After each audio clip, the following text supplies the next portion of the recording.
E boa tarde a todos de novo. É o terceiro vídeo de hoje. Boa tarde a você, colega petroleiro, e a todos que verão este vídeo. E boa tarde muito especial àqueles brasileiros que estão preocupados com o andamento das ações de governo, do governo federal, relacionados com a privatização de empresas estatais estratégicas como a Petrobras, a Eletrobras, a SEDAI, a Casa da Moeda, o que mais? Os Correios e etc, etc.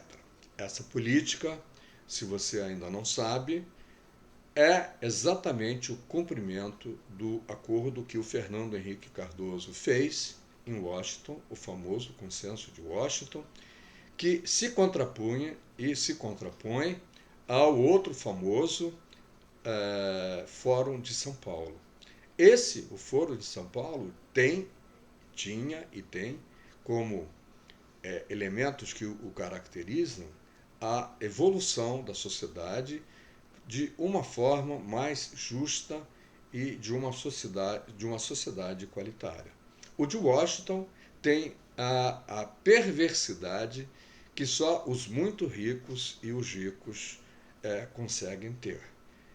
Quase todos. É claro que tem as exceções. Ou seja, um país como o Brasil, que detém riquezas imensas, empresas estatais fortíssimas, dentro do consenso de Washington, tem que vender essas empresas, privatizá-las e oferecer aos países industrializados a possibilidades de comprá-las e serem as donas do nosso patrimônio, do nosso destino e do nosso futuro.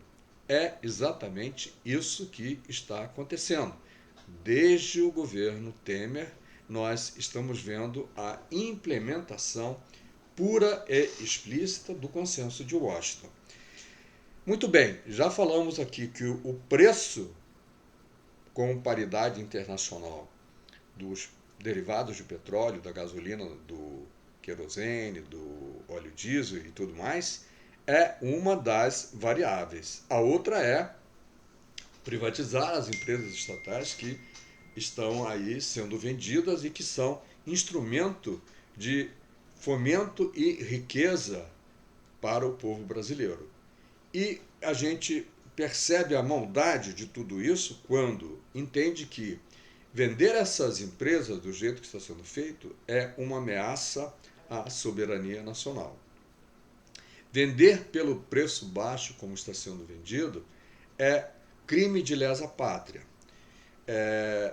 Isso tudo traz instabilidade econômica, social e evita que o Brasil se autofinancie e que o Brasil promova o seu desenvolvimento. Mas é muito mais e pior do que isso. Essas condições causam a desindustrialização do país. A indústria brasileira não cresce. Se a indústria não cresce, não cria emprego. O agrobusiness, que é a pérola dos olhos da mídia brasileira, ela quase não produz mais empregos. E outra coisa, ela não alimenta, como se pensa, o que traz alimento à mesa do brasileiro é o pequeno agricultor. O grande produtor, ele produz commodity, ele produz soja em grande quantidade, milho em grande quantidade, tudo exportado para países como a China e a Índia, que vira ração. Ou então transformado e depois devolvido ao Brasil em alto custo de alguma forma. Então preste bem atenção. Vender as empresas do jeito que estão sendo vendidos é muito bom, exclusivamente para quem as está comprando. Não é sequer bom para a nação brasileira e muito menos, inclusive, para o governo que está aí, pois não se cria emprego, porque a lógica desta situação é totalmente perversa. É o famoso capitalismo financeiro, onde eu não invisto um centavo, onde eu não crio nenhum emprego, onde eu me desfaço das empresas que eu tenho, que não dão o lucro que o cartel financeiro quer. A Petrobras hoje é cartelizada pelos financistas internacionais, que desejam, e a Petrobras está fazendo, que a Petrobras se desfaça de ativos que não dão o lucro que, por exemplo, dá a Bacia de Campos, o pré-sal. Então, não se iluda. Não estão sendo vendidos ativos porque eles não são lucrativos. Estão sendo vendidos porque eles não dão o lucro que a área financeira internacional deseja. E quem é que dá esse lucro?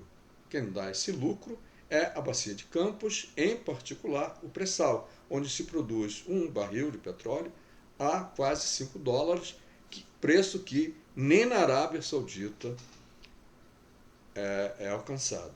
Então, veja só, temos motivo para comemorar a Petrobras? Temos sim, muitos motivos para comemorar a Petrobras, mas temos mais ainda motivos para nos manifestarmos e dizer basta. Basta de assaltarem o Brasil, de vilipendiarem a nação brasileira, de produzirem desemprego no Brasil, de acabar com a indústria brasileira e voltarmos a ser um país do tempo do Império. Conhecemos todas essas histórias. Éramos o país onde todos vinham buscar riqueza, pau-brasil, ouro, café, e agora voltamos de novo a ser o país onde todos vêm buscar petróleo, que essa é a necessidade energética de todos os países. Os países que vêm aqui buscar petróleo também o fazem com suas empresas estatais. Veja o contraditório nisso tudo. Empresas estatais de outros países vêm aqui no Brasil comprar petróleo para revender e ganhar dinheiro. A Petrobras, empresa estatal, vende o seu patrimônio para dar mais lucro à Bolsa de Valores de Nova York e de São Paulo e aos financistas que financiam e compram as ações e fazem pressão externa para que a Petrobras maximize o seu lucro. Não é para a Petrobras ter mais lucro ou não ter lucro.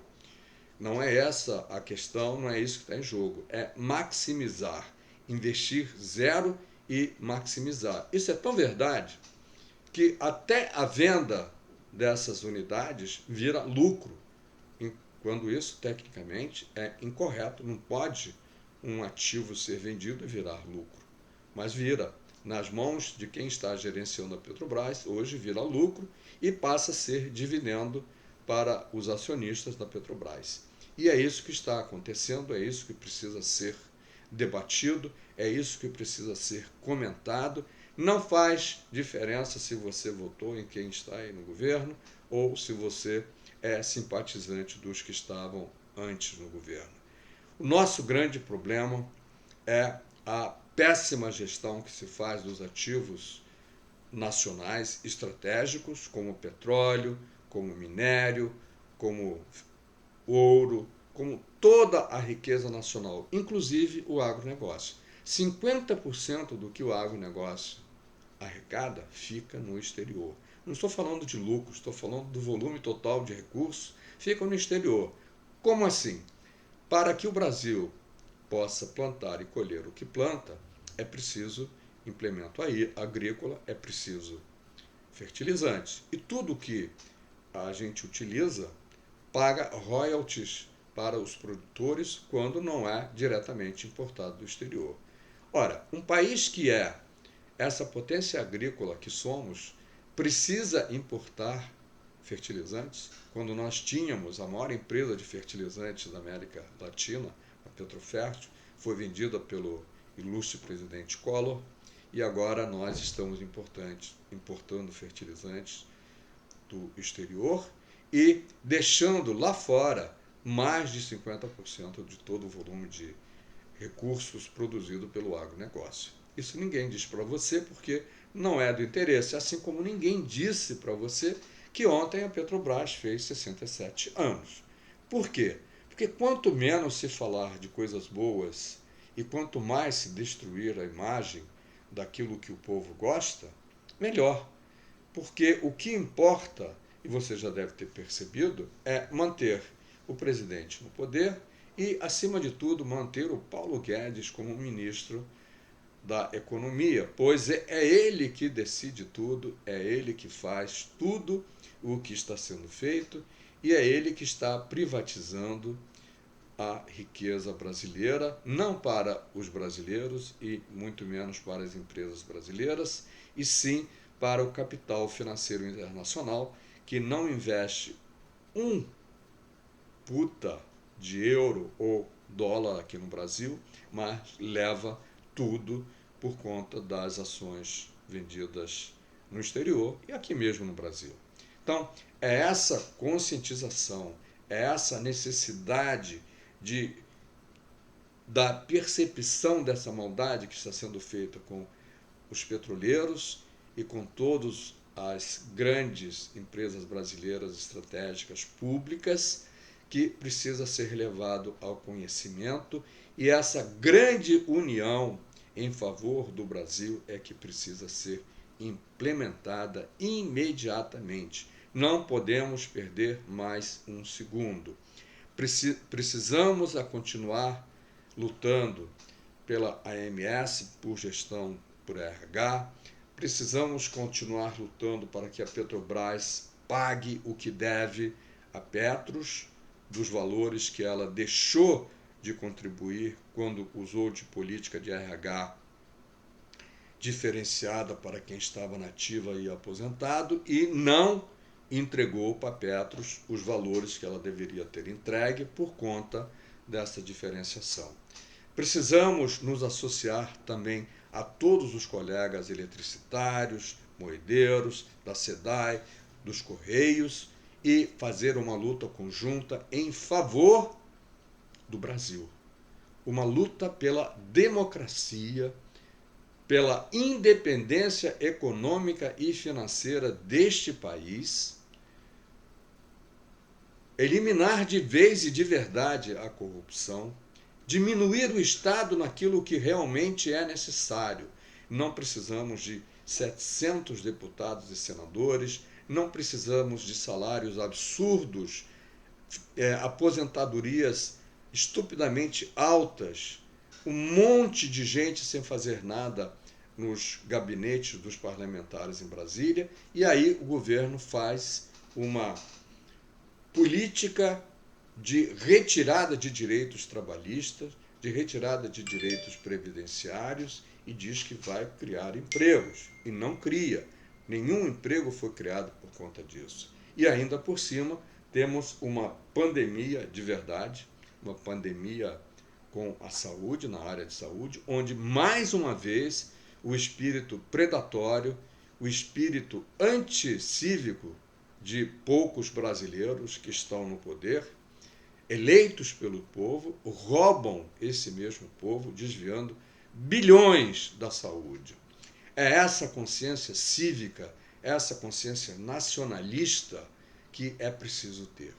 E, acima de tudo, ter um país democrático, onde o Supremo faça cumprir a lei, não faça as leis. Quem faz lei é a Câmara e o Senado. O Supremo tem que fazer cumprir a lei. Ela não pode, como fez recentemente, dar à Petrobras o direito de vender suas empresas sem que antes passe pelo Senado e pela Câmara essa autorização. Então precisamos voltar a ter legitimidade dos poderes, os poderes executivos, legislativo e judiciário, cada um fazendo o que é preciso fazer. E nós, petroleiros, brasileiros, de todas as raças e credos, precisamos exigir que nos respeitem, que façam aquilo que é necessário fazer para que nós tenhamos de volta em serviços, em educação, em moradia, em escola, o que pagamos de impostos. Pagamos uma exorbitância de impostos e temos muito ou quase nada de volta. Essa pandemia provou o quanto é importante ter o SUS. Se não tivéssemos o SUS, apesar de todos os seus problemas, teríamos um número muito maior de mortes. Prova disso, os Estados Unidos, com toda a sua riqueza, o país mais rico do planeta, com um número de mortos absurdamente alto por conta do sistema de saúde que sequer se compara ao SUS.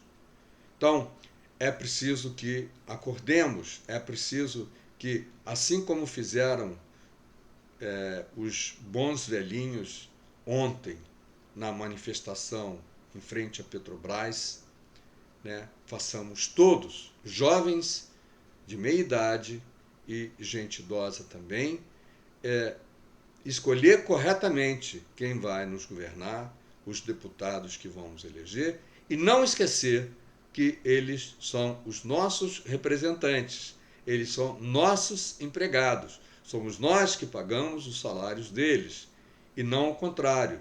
Eles não pagam os nossos salários e eles dependem de nós. Nós precisamos cobrar deles o que eles não fazem.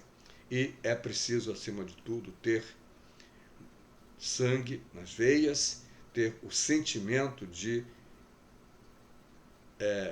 não é de patriotismo, mas de humanidade, de empatia para com os outros brasileiros, um sentimento de nacionalidade, de nacionalismo verdadeiro e genuíno. Eu me recuso a dizer patriótico porque está sendo esse termo totalmente desconstruído por quem o utiliza de forma inadequada. Então vamos usar o termo nacionalismo puro, genuíno, o brasileiro que acredita no seu país e nos brasileiros que ele elege e exige deles que façam aquilo que se comprometem a fazer quando vem pedir seu voto. E podemos, por hoje, parar por aqui, agradecendo a todos que nos seguiram nos 3 vídeos, pedindo para que compartilhem esse vídeo e que aguardem. Temos, provavelmente, essa semana, teremos novidades em relação à AMS, teremos alguma novidade em relação também ao PP3, mas é importante que nós tenhamos a consciência de que a luta não parou, a luta continua. Precisamos estar presentes de alguma forma no que acontece na vida do Brasil, das empresas estatais e daquilo que nos é muito caro, o Brasil. Compartilhe esse vídeo com colegas e amigos e, de novo, peço para compartilhar também para aqueles que não são petroleiros, porque nós estamos defendendo o Brasil e é isso que importa para aqueles que gostam desse país. Um grande abraço.